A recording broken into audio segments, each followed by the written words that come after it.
We love it and the world loves it too. The Olympic Games is officially one of the most appealing sports and entertainment events globally. And the excitement for Paris 2024 is higher than for any other upcoming major sporting event. And that's not just from me. I'm Michael. And I'm John, and this is Anything But Footy, the Olympic and Paralympic podcast, and we're talking anything but the Footy World Cup. We'll look through the latest independent research and discuss the bad bits as well. And once again, the Paralympics has led the way by suspending Russia and Belarus from its organisation. Will the Olympics be next? Don't hold your breath. Oh, and why we've been singing this for the last few weeks. All coming from Snowland where we belong. Yes, Father Abraham. Details coming up. Also coming up in this episode, as well as our news from the games, we'll run through all the other non-football sport to watch over the next few weeks. Plus, if you thought the Olympic sports season was coming to an end, think again. The winter sports seasons are just getting underway, and we'll have the latest Team GB results from the snow and ice world. And as ever, you can always let us know what you think. Get in touch anytime on Twitter at anythingbutf. You can message us on Insta and watch our reels there as well. Plus, find us on Facebook, visit our website, anythingbutfooty.com, or drop us an email, anythingbutfooty@gmail.com. So let's crack on then. And as I said right at the start, the Olympic Games continues to be the most appealing sports and entertainment event in the world. That's not just me saying this. The findings were part of a consumer survey conducted by Publicis Sport and Entertainment Group in March 2022. These are the stats. Over 28,000 people aged between 13 and 65 across 16 territories. Also, the Olympic rings remain one of the most widely recognised symbols globally. And looking to the future, excitement for Paris is higher than for any of the other upcoming major sports events included in the survey. So Brad Olympics is in rude health. But what about the International Olympic Committee? We were listening to an interview recently when we heard that someone said they love the Olympics, but they hate the IOC, or they don't like the IOC. Maybe hate's a bit harsh. That's the general public. Love the brand Olympics, but don't like the IOC as an organisation. You're right. Yeah. And big decisions ahead after the Paralympics, that's the IPC, at an extraordinary General Assembly in Berlin, have voted to suspend the National Paralympic Committees of Russia and Belarus. That decision stems from their inability to comply with their membership obligations under the IPC constitution. Now, they do both have the right to appeal that decision, and should any appeal not be upheld, then only the General Assembly can revoke the suspension. I hope you're keeping up here. The next IPC General Assembly is due to take place in the final quarter of next year, 2023, at a venue yet to be confirmed. It will take place 6 months before Paris 2024. So, the IPC have led the way again. Will the Olympics be next? Unlikely, we think. Thomas Bach has certainly, in his latest speech at the G20, seems to be suggesting, John, that there might be a way for Russian and Belarusian athletes to compete in Paris. Yeah, he's had a speech, it was a couple of weeks ago now, as you say, at the G20, and he's also had at the UN last week an actual resolution which is calling on major international sports events to be organised in the spirit of peace. Let's break down what Thomas Bach said to the G20, Michael. Olympic sport needs the participation of all athletes who accept the rules, even and especially if their countries are in confrontation or at war. Now, I've spoken on this podcast several times, and you've always played devil's advocate and said, well, this is why the IOC are doing this. But that, to me, is not Thomas Bach about to say to Russia and Belarus, like the IPC, you're out of the Olympics. Yeah, it sounds as though he's laying the ground, if you like, for Russian and Belarusian athletes to compete. Now, we've seen obviously in the past, and the reasoning behind that was the systematic abuse and the doping scandals. We've seen in the past, they've always tried to find a way of bringing Russian athletes in, whether that is competing under the Olympic flag, not allowing the Russian anthem, not allowing, Russian uniforms or whatever, not being able to march in the opening ceremony, all those, little things that the IOC have been able to do. And it seems to me as though, they are they're heading that way again. And I'm just mindful of a conversation that we've had recently with someone very high up in sport in this country. And what they said to us was, from an athlete point of view, you just want to know. And we were talking with reference to the One Love armbands at the World Cup, and the lateness of the decision. Were the major European soccer nations going to wear those armbands or not? It was a decision that was made very, very late in the day. And as an athlete, when you're going into something like a men's football World Cup or an Olympic Games, you just want certainty. You just want to know what you're doing. You don't want things in the background that are still unknowns, because you want to focus on your performance, and you want to think all of those details are dealt with. So, the IOC, from an athlete point of view, need to make a decision, and they need to make one sooner rather than later. Yeah, absolutely. And they are going to be talking this week, because the 11th Olympic Summit is taking place all this week, and we'll hear more about it. If you follow our social media feeds, we'll keep you up to date with, no doubt, more statements, and there will be press conferences that we'll be attending as well. So questions will be asked on it. But it's really interesting, Michael, isn't it, that you've got all this going on with the war in Ukraine and the uncertainty about Russia and Belarus. And the World Athletics had their big summit last week. Seb Coe, of course, the president there. And they came out and said that Russia could be back in athletics next year. This is, and they wanted to be really clear that they're not having any bearing on any council decision about whether Russia would be involved because of the war in Ukraine, because at the moment they would be banned from that as well. But what they're saying is that the Russian Federation, RUSAF, the Athletics Federation, is doing the right thing in turning around its culture in the whole war against drugs. And we know that we praise the IPC for leading the way against Russia in both drugs and before Rio, and of course at the Winter Olympics in Beijing this year, the Winter Paralympics.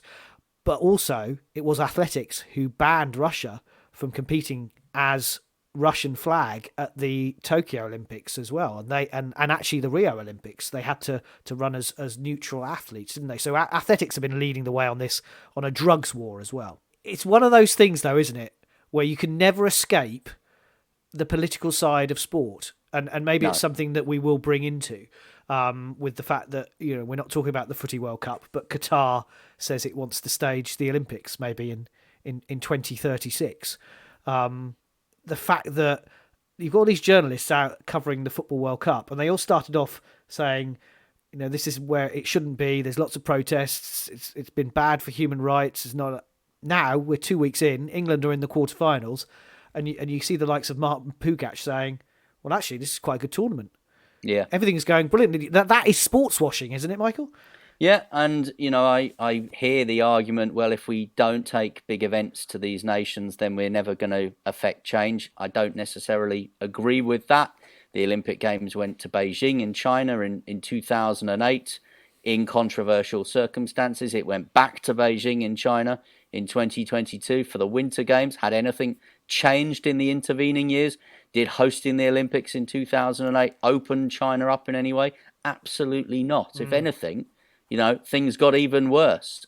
But the World Cup, FIFA, the IOC, they need these nations. They need these nations that, we judge by our own standards in this country as, not being top of the table, to use a sporting term. They need these nations because they know that when they are looking for potential hosts, future hosts, it will be the likes of China and Qatar who are putting themselves forward. And, I've been reading that, Germany might be looking at staging a future Olympic bid again. But a lot of, countries, and certainly we discussed it last time, didn't we, with the Winter Olympics, a lot of countries are looking at the Olympics, looking at the Winter Olympics and turning their back on it and walking away. And it will be the likes of Qatar, and it will be Russia, and it will be China that continue to see the benefit of hosting events like this, whereas other countries like Germany, for example, might not. On a lighter note, mascots, come on. Official mascots have been revealed by the local organising committee of Paris 2024. We're 18 months away. Called the Friges. The Frisians, the tribe of mascots, are named after the iconic French hat that was used in the Revolution. If you Google it, you will see some of the hats that were used in the Revolution, and you'll probably now see the Frisians as well, although we can't see quite past this. Are you all coming from? From Smurfland where we belong. Are you talking just like us? No, we Smurfs. They look like Smurfs to me, Michael. Yes, they do look like Smurfs. They're not Mandeville, and they're not Wenlock. I get it. They're not Vinicius from Rio, but they do, and I understand the hats, and I get it. But all I can see is the blue, and it's the French flag. I get it, but they are Smurfs. Well, we like Smurfs, don't we? So why not? It's one of those things, isn't it? There's always, little stepping stones on the way to an Olympic Games that cause, controversy where there shouldn't be. The unveiling of a logo, for example. Do you remember when London unveiled its logo and everyone's saying, what on earth is that? And when London unveiled their mascots as well, Wenlock and Mandeville, the Olympic and the Paralympic mascots, again, controversy on things that there shouldn't be controversy. There's bigger things to be worrying about in the world of Olympic and Paralympic sport at the minute than whether the mascots look like Smurfs. And tickets for the first time are now available to all global fans on one place, and you can log on and you can try and get in the draw for the Paris 2024 Olympic and Paralympic Games. It's the first time ever that they've had one site for all global fans. It's open right through until January 31st. You just need to go on and put your details in. It does ask you some of the sport that you might be interested in, but you can put your name down for a draw and maybe get some tickets for the games, because we keep saying it's like a home games, isn't it? For us. Sounds to me like you've registered for tickets. I'm still in the queue for Peter Kay ones, by the way. Only 2,754,322 to go. And what's good, because I told some of my friends, and they were like, "Oh yeah, we've registered as well," because I sent them the link, and they said, but they replied in French, and I went, well, to be fair, the Olympics was set up by a Frenchman, and it is the official language of the Olympics. It is based in Lausanne, and it is the official language of the Olympics, which is why they always do it in English and French. At every announcement, and when they're in Rio, you add the Brazilian announcements into it, and Tokyo, Japanese, and all that. So that's why. So I did say, look, I think the French are going to be quite protective about these Olympics.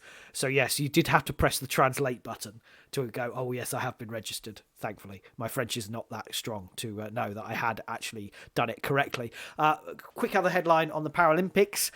Good luck to these people, because they've named the chef de mission team, the British Paralympic Association, for the Paralympic Games in Paris 2024. Once again, chef de mission Penny Briscoe, OBE, who successfully led the British team, of course, to impressive second-place finishes in both Rio and Tokyo, has appointed 3 deputy chefs de mission. Phil Smith for sport, Verity Naylor for operations, and Johnny Rowell for performance services, formerly of British Triathlon. 3 incredibly talented people, along with Penny, and we wish them all the best for the Paralympics. Still to come, a full rundown of some of the other sporting events in the world away from the Men's Football World Cup. First, some news from the Games, and it seems the future of modern pentathlon is now secure in the Olympics after a vote to bring in the obstacle course, yes, I did say that, instead of horse riding as the 5th discipline. Junior levels will now start as early as next year, doing it in their competitions. British Pentathlon say they're now working on a strategy to incorporate it into their training schedules and post-Paris plans. We have had a flurry of World Cups, of course. Recently, we've had the Men's T20 Cricket World Cup, which was won by England. We had the Women's Rugby Union World Cup, where England were beaten in the final. And, of course, England hosted the Rugby League World Cup, and it was won.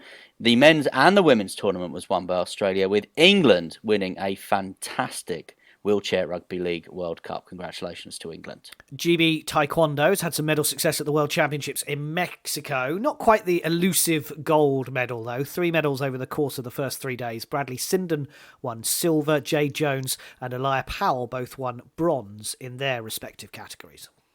A very good friend of Anything But Footy, Will Bailey, is once again a world champion. Congratulations to Will. The Paralympic champion won gold at the World Para Table Tennis Championships in Andalusia. He beat European champion and world number 2 Jean-Paul Montanus from the Netherlands 3-0 in the men's Class 7 singles. Ross Wilson took bronze in the Class 8. Olympic champion, another friend of the podcast, Charlotte Worthington, we are name dropping here, took 5th place at the UCI Urban Cycling World Championships in Abu Dhabi. Qualifying in 2nd place, the BMX freestyle star crashed during her second run when her foot slipped off the pedal. We wish her well. European silver medalist Kieran Riley finished in 10th place.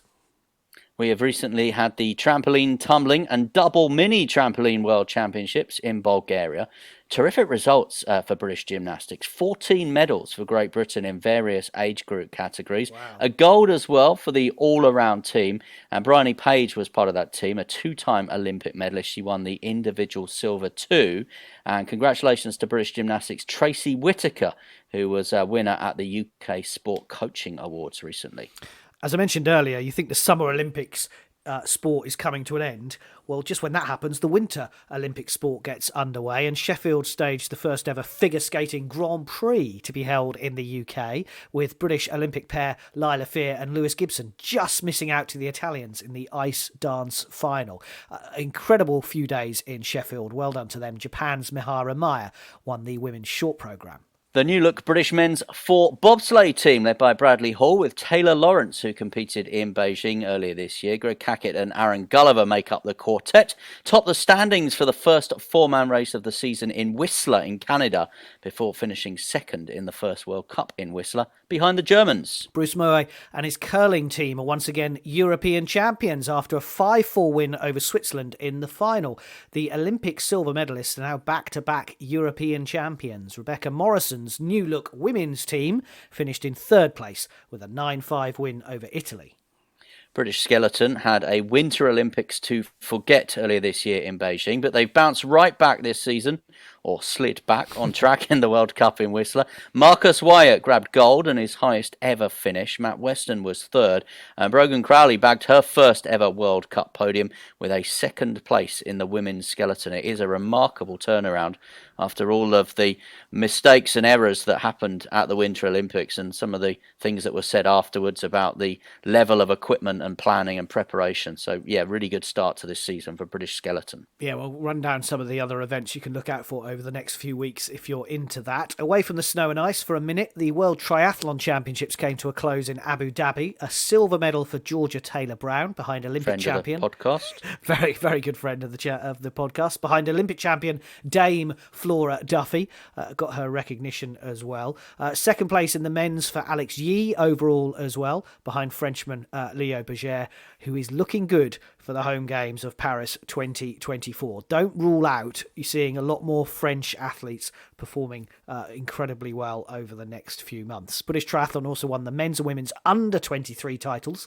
Connor Bentley and Kate Waugh, congratulations to them. And what was great were they all wearing the hashtag #4George on their kit. The multi-Paralympic medalist George Peasgood, who's recovering from a serious bike crash earlier this autumn. Of course, we wish him our very best too. Yes, I'd like to echo that. Good, hopefully a good recovery for George Peasgood over the next few weeks and months. I would like to mention as well, though, talking about Dame Flora Duffy, that in Birmingham at the Commonwealth Games, Flora Duffy obviously won the medal there in Birmingham at the Commonwealth Games. And I was at the triathlon watching that, and then I had to race off to get to another sporting event later on in the afternoon with a colleague of ours who works for the Press Association. So we were racing to try and get to this next sporting event, and we were obviously passing everybody who was walking back to their cars and their transport connections. And one of the people that we passed as we raced back to our car was Flora Duffy. So I can quite rightly claim that I beat Flora Duffy on the race back to the car park at the Commonwealth Games. As I went past, I was like, I think that's Flora Duffy. I can't believe I'm I'm walking faster than her. Anyway, this is Anything But Footy, the Anything But the Footy World Cup podcast, and there's lots of other sports to be aware of during the course of the next few weeks. We thought we'd highlight them for you, and of course keep you informed as the year comes to a close. Yeah, we've just had the World Junior Diving Championships in Canada, and congratulations, she's won her first ever world title. Andrea Spendolini-Sirieix, who had an amazing summer at the Commonwealth Games and the Europeans, is now World Junior Diving Champion as well, so well done to her. In curling, the World Mixed Doubles Championship is taking place in Scotland. Scotland have already qualified for the Worlds in Korea in April. 4 more teams will qualify from this event, which is taking place in Dumfries. And there's lots of World Cups away from the football. The Snowboard Pipe and Park World Cup taking place in the USA over the next couple of weekends. And also the Snowboard Cross World Cup will be taking place as well in Italy in a couple of weeks' time as well. The Alpine Skiing World Cup is also on the agenda in Germany very shortly, and then before Christmas they will also then move to Italy. And the Bobsleigh Skeleton World Cup is also in the USA this coming week as well. December the 13th, that gets underway. And away from the snow and ice, the World Swimming Short Course Championships being hosted in Australia, in Melbourne. They take place on between the 13th and the 18th of December. I tell you what, your mate, who you think should be up for Sports Personality of the Year, Ben Proud, is going out to that. If he won another world title with the Commonwealths and the Europeans, he'd be up there, wouldn't he? When's Sports Personality of the Year? Because they're going to wait for that thing that we're not talking about to finish, aren't they? Yeah, I think it's the 21st of December. I know that because that's my wedding anniversary. And I'm currently wrestling with how to marry up those two engagements, my wedding anniversary and wanting to watch Sports Personality of the Year. Brilliant. Now, the GB hockey teams will be facing both Argentina and the Netherlands in the next few weeks as well, because they fly to Argentina for a mini tournament of games. 41 men and women have been chosen in the team's first games for the new Pro League 2022-23, including 7 potential debutants. And women's captain Holly Pern-Webb is set for a 100th cap as well. You can stay with all of that following our social. We're on Insta, we're on Twitter, we're on Facebook as well. Stay with us for anything but the Footy World Cup. Back to other news from the Games now. Birmingham will host the first ever European Athletics Championships to be held in the UK.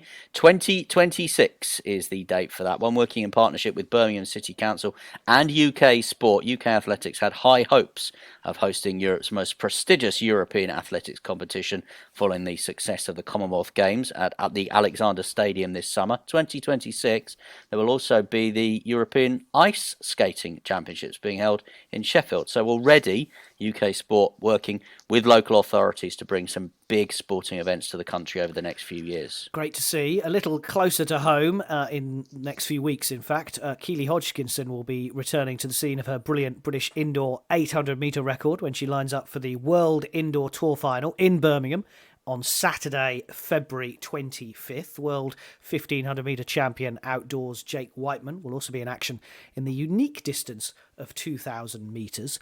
And one other athletics headline for you. Commonwealth Games England have announced that Denise Lewis OBE will extend her tenure as the president of Commonwealth Games England to encompass the Victoria 2026 Games. It's going to be a busy year, 2026, by the sounds of it.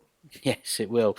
Winter Olympics, Winter Paralympics, and of course Commonwealth Games in Australia as well. To return to Sports Personality of the Year, Jake Whiteman, of course, as a World Athletics Champion, would probably expect to be nominated for Sports Personality of the Year. You know, I always like to have a little investment in January and February on Sports Personality of the Year. I like to sort of predict who I think will do well in the sporting year. And this year, my investment was Keely Hodgkinson. I put a little bet on her, thinking that she could end up this year with World, European and Commonwealth Games titles. I don't think it will be Keely's year for Sports Personality of the Year. But I also, this year, tried to put a little investment on Georgia Taylor-Brown, thinking that she might become World Triathlon Champion just in time for the nominations. Obviously, as we've already mentioned, she was behind Flora Duffy. Yeah. And when I spoke to the company involved, I said I'd like to have a little investment on Georgia Taylor-Brown for Sports Personality of the Year. They could not offer me any odds, but they did offer me odds on Greg Rutherford. So I'm not convinced that the people putting those together are entirely on top of their game. Oh my God. Anyway, Olympic champion and triple world championship medalist Tom Dean has been named British swimming's champion athlete for this year at a gala awards night in Manchester. Maisie Summers-Newton, who won 2 Paralympic golds on her games debut in Tokyo, then went one better at this year's World Paraswimming Championships, won the Outstanding Paraswimmer crown. Tom Daley's maiden Olympic title alongside Matty Lee saw him claim the Outstanding Diver accolade. The triple European champion Molly Renshaw has retired from elite swimming, bringing the curtain down on a senior career that spanned more than a decade. And on the final day of the World Judo Championships, 2-time Paralympian Daniel Powell produced the performance of his life to take a silver medal in the J1 under 90 kilogram category. Powell, who was competing at his second World Championships, was just beaten by Cyril Genard of France, yes, them again, in the final. Tokyo 2020, Paralympic champion Christopher Skelly finished 5th in the J2 under 90 kilogram category. So the Men's Football World Cup is taking place in Qatar. At the time of recording, England are still involved, but there is so much other sport going on around the world at the moment. Even as we approach Christmas, elite sport is taking place, and some of our best athletes, our best Olympians, our best Paralympians are in action. And hopefully, over the last 20 minutes or so, we've comprehensively covered all of them, because that is what we're about, shining the light, putting the focus on these guys week in, week out on Anything But Footy. And we'd love to hear from you. You can always get in touch with us at Anything But F on Twitter. You can message us on Instagram and Facebook. You can, of course, get in touch with us via our website, anythingbutfooty.com, or drop us an email, anythingbutfooty@gmail.com.